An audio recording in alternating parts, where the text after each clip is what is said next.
How has customary and indigenous law survived colonialism? In what ways has it been transformed, and how is it applied today? What constitutes its richness, and what are its deficiencies? In particular, what are the gender effects today? How do we evaluate them, and from which standpoint? Here we have to question our own positionality. These questions are addressed by our special issue on gender in customary and indigenous law and proceedings in its 10 contributions. The issue focuses on customary law and its impact on the legal situation and living conditions of women in societies in sub-Saharan Africa. I had, let me say, invented this project in order to help colleagues, and in particular women, to obtain travel funding for the global socio-legal meeting in Lisbon in 2023. The presentations in Lisbon and at the pre-conference meeting in Coimbra revealed an enormous richness of perspectives.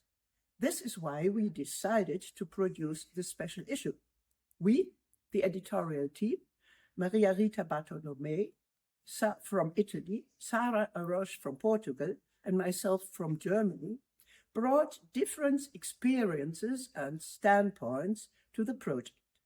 Maria Rita and Sara have conducted fieldwork in several states in sub-Saharan Africa, with Maria Rita working from a more Western-informed human rights perspective, and Sara Araújo focusing on the epistemologies of the global South.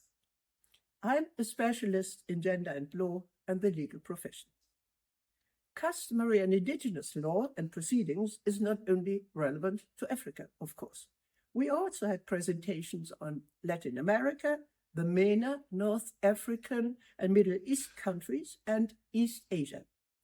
There's also customary law in Europe. One contribution addresses Roma law, while another shows how customary law travels with migration to Europe. There are still many more interesting subjects to discover. This means that the project is ongoing and open-ended.